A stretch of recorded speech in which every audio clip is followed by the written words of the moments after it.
Hey everybody, it's Elizabeth from Silver Nest Homeschooling. Mom of four, got three left homeschooling, sent my first one off to his great adventures this last week. And so we are moving forward, getting ready for our school, which starts in a month. And this is my this year overview of what I use for my planner. And I have done a planning video. I've tried some other planners, and I do even have a review on Not Consumed, which I did try one year.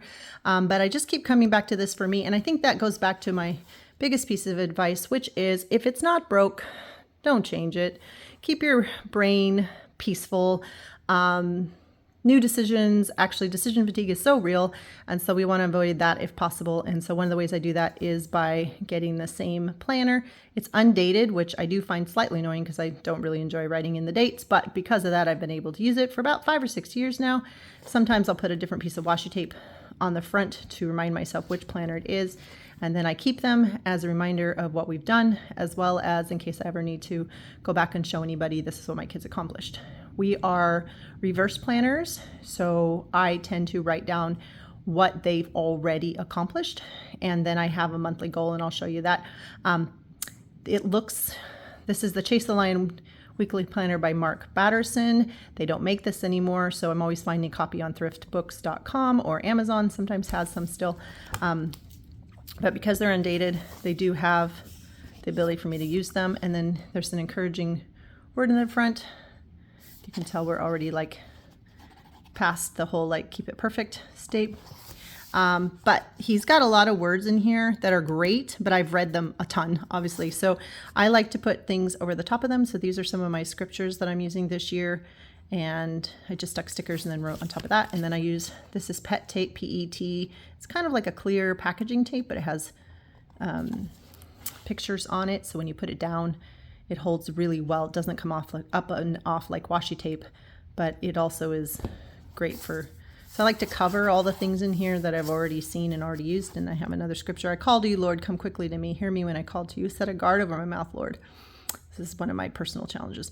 Lord, keep a watch over the door of my lips. Do not let my heart be drawn to what is evil. So this year I'm going to try really hard to speak life over my kids and over my situations. We're starting in, this is just scratch paper. So I decided for the summer to write down the books my daughter has read and earned things for, and then I'm not sure what I'm going to do with that page. And then this is how my spreads work. So the pink highlighting is my botany unit. The green highlighter is a question mark of will my kids go to the library to study with friends. I put the date at the top, sometimes stickers and washi tape. I know this is a little busy for a lot of people, but I was trying to be enthusiastic about starting school without my other son. And so I was like, well, I'm just going to fill it with fun things. Two of my kids are starting school this day, and my other child is starting college here locally that day. She gets her high school diploma and her college, or her AA at the same time. And so she's starting this year as a junior.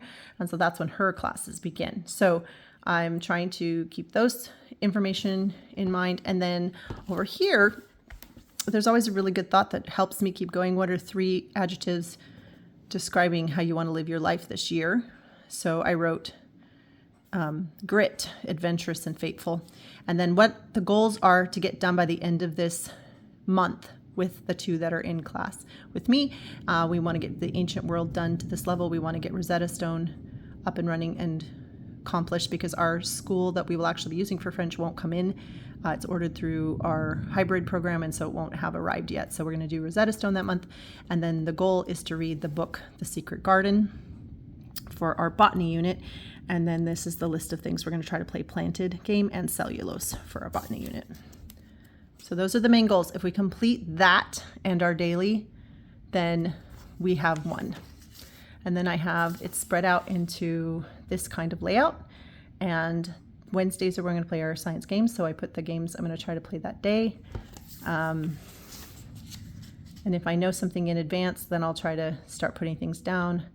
This is not our actual start week for school. This is our actual start week for school. So you can see that we have a lot more going on. And then I've kind of in advance, just for my own brain, because I wanted to overdo it, stuck the goals for each class to kind of make sure we show up to our classes here at home and at school. And And then I have the lions to chase. That's like goals for the week, inspiration if I get a quote or something, and God-sized dreams. Or I can fill this whole thing with scratch paper. That's partly why I really love this. And then this side over here is reflection. Lions I did chase this week, and then literal scratch pad. Sometimes I'll use these two for scratch pad because I don't really keep our personal in here as much as just our straight up school. So that's how each, you can see I use the same kind of washi tape for the whole month. So that way I know at a glance, which month I'm in without having to, I guess, be lazy and read it. And then if I'm not using the weeks or the days, I will cover up that section so I can use it all for scratch pad. And at the end of the month, if there's a lot left like this, I'll actually write down what books we did actually read and all the things that we accomplished for the month. So in this space here, whatever we did that day, after we do it, I will write it in here. And that way it can kind of adjust to, okay, we finished pages 7 through 9. We played cellulose. We ran 2 miles. We went for a walk and discovered 7 different local flora here. Flora. So the idea is that you're keeping track afterwards rather than worrying about changing it around. October, those are my goals for the month. My new washi tape design. And then the goals for the whole month. So in this case, you can see the dates I didn't need were at the very beginning. So I actually got a little more focused on which board games fit into this time period and which board games fit into the science unit that we're doing. And so we'll see if we get them done. And if so, then hopefully they'll show up on the day that they did them or at the end. So books, and then the same thing here. I put books read, games played. And then this, we're going to start a new gather round unit on energy. So that's kind of how that all works. Each part of it has breaks and things listed. I'm going to go in and add the breaks for my son who is out of town. So he actually gets to fly home this day. So now that I know that information, I'll go ahead and add that as well. And then in the back of the book, I only go till June. So I actually don't log the summer months because we don't school year round because I need a break. So these are all blank. And if I want to use them for any kind of scratch paper, I can either cover them up like I did at the front, or I can just write in them, or I can just leave them blank. I just give myself permission. And then the following year, if I haven't found my planner yet, I actually can start dumping brain dumps in here for what I might do for school next year. This was really important when I had 4 kids doing 6 classes at home, 24 classes, etc. But now that I only have a few, it's not as bad. All right, and then in the back, I cover things with tape again, and then I have some prayers, prepped things. He has a whole thing about writing your life goals, and so there's a lot of papers in here to teach you that, which is really helpful, and then his own life goals. But for me, I usually end up covering all those up because, again, like I said, I've got multiple copies.